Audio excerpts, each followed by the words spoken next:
Japan में मुस्लिम आबादी बढ़ रही है। इसका चर्चा सोशल मीडिया पर कुछ दिनों से बहुत देखने और सुनने के लिए मिल रहा है। लेकिन ये वृद्धि विभिन्न कारणों से हो रही है और अभी भी ये आबादी काफी छोटी है।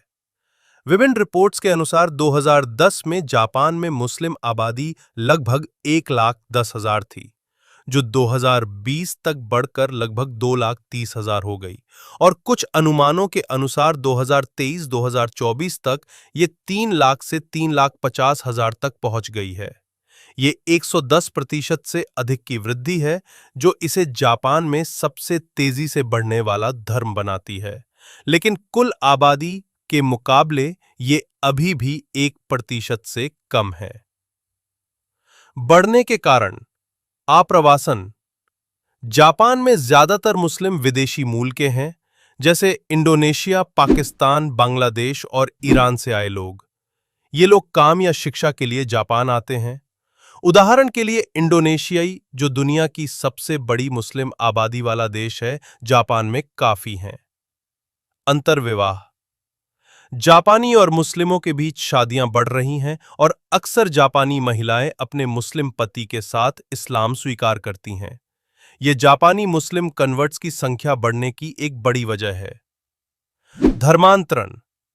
कुछ जापानी लोग, खासकर महिलाएं और बुद्धिजीवी जैसे विश्वविद्यालय प्रोफेसर, इस्लाम की ओर आकर्षित हो रहे हैं क्योंकि वे इस्लाम के सामाजिक न्याय और समानता के पहलू को पसंद करते हैं। युवा आबादी। जापान की मुस्लिम आबादी विविध आयु वर्ग की है और ये एक युवा आबादी है जो भविष्य में दूसरी और तीसरी पीढ़ी के मुस्लिम पैदा करेगी। चुनौतियां। सांस्कृतिक अंतर। जापान में अंतिम संस्कार के लिए शवदाह आम है, जबकि इस्लाम में दफन अनिवार्य है, जो मुस्लिम आबादी के लिए समस्या पैदा करता है। भेदभाव। कुछ रिपोर्ट्स के अनुसार मुस्लिमों को जापान में नकारात्मक मीडिया कवरेज और भेदभाव का सामना करना पड़ता है। उदाहरण के लिए, एक गैम्बियन व्यक्ति ने शिंटो मंदिर को नुकसान पहुंचाया, जिससे तनाव बढ़ा। हलाल जरूरतें।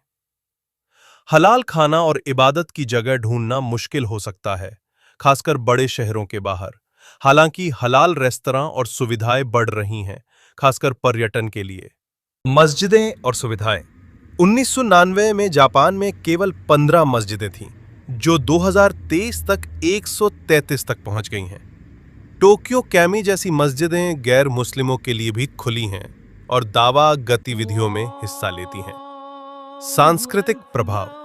मुस्लिम आबादी के बढ़ने से जापान के समाज में कुछ बदलाव आए हैं, जैसे हलाल खाने की मांग और मस्जिदों की संख्या में वृद्धि। लेकिन कुछ जापानी लोग अपनी सांस्कृतिक पहचान को लेकर चिंतित हैं, खासकर जब बात कुर्द आप्रवासियों जैसे समूहों की आती है। अगर आपको इस्लाम से जुड़ी नॉलेजेबल वीडियो देखने सुनने में दिलचस्पी है, तो आप मेरे चैनल को लाइक, सब्सक्राइब करें। मैं AI वॉइस के जरिए वीडियो बनाता हूं। अगर अच्छा नहीं लगे तो भी कमेंट के जरिए बताएं। शुक्रिया।